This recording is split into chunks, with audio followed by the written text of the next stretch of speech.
So today I will be teaching you integration techniques, specifically u-substitution, integration by parts, and partial fractions. Let's start with u-substitution first. So there is no particular general formula for u-substitution, but to do u-substitution, you substitute u for a larger term in x, which is typically what's underneath the radical.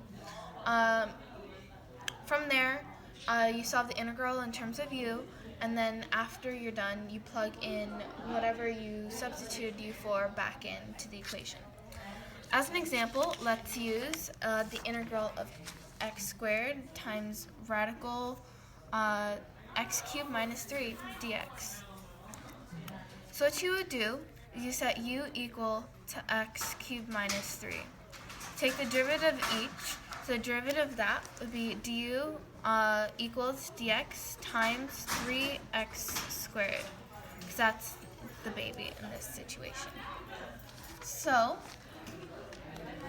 once you have u, you need to plug it in and solve everything in terms of u. So since there's an x squared already here, and you have an x squared over here to get the du, you're missing the 1/3. Or you're missing the 3 in the integral. So you need to multiply the outside of the integral by 1/3 and the inside of the integral by 3 in order to get it, so that way you have the du. So it's 3x squared times integral or radical x cubed minus 3 dx. Now you can put everything in terms of du. So it'll be 1/3 the integral of radical u du. So using this, you can use simple integration, and you would get 1/3 times u to the 3/2 over 3/2. When you simplify that, you get 2/9 u 3/2, and then you plug u back in. So then you would get 2/9 times x cubed minus 3 to the 3/2 power.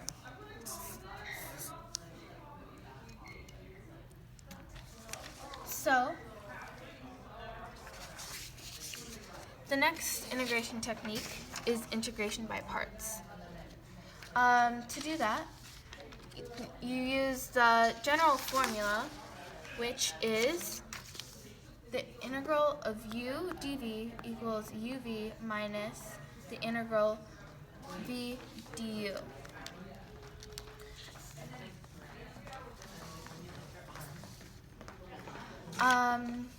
As an example, let's use integral x sine x dx.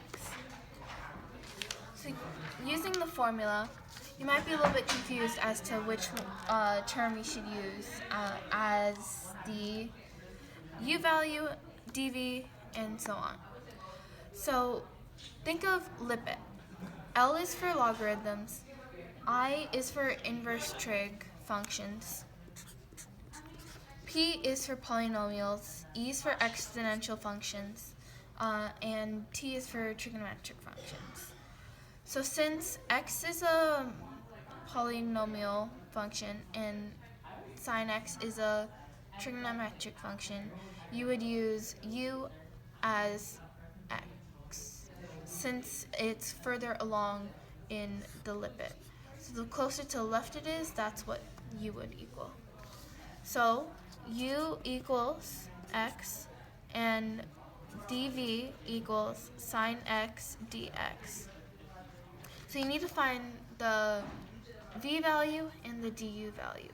So in this case, du equals dx, and then you take the integral of the dv, you get v equals the integral of sine x dx, which is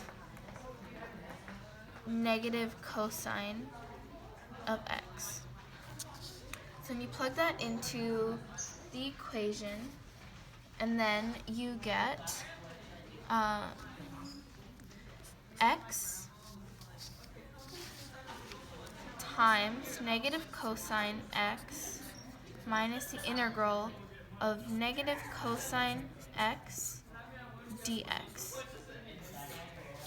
So then you simplify that, you get negative x cosine x minus, or plus, the integral of sine x dx, which becomes negative x cosine x plus cosine x plus c. Don't forget the plus c.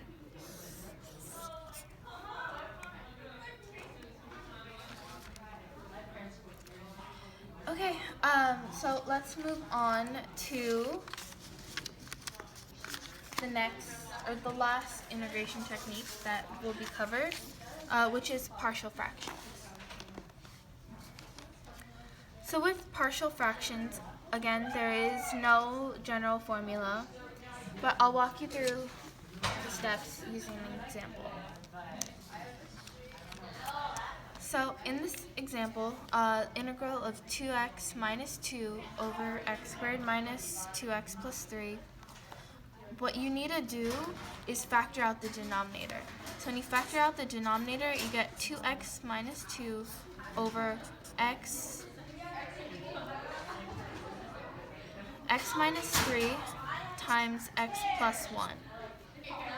Once you have that, you need to create an addition sum that equals this. So it would be integral of a value over the x minus 3 term plus a value over the x plus 1 term. Must be wondering, what are these values? So what you need to do is, let's just use a and b for these values. So a is above the x minus 3 term, and b is above the x plus 1 term.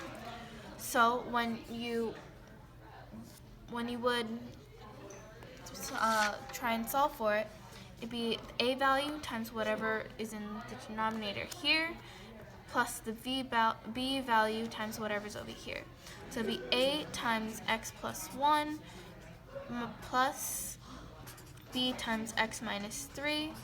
And you set that equal to whatever is the numerator value. So it's 2x minus 2. So then you plug a value in for x to try and cancel out one of these terms so you can solve for what the values are. Let's use 3. So when you plug in 3 over here, you're left with 4a equals 4 to get a equals 1.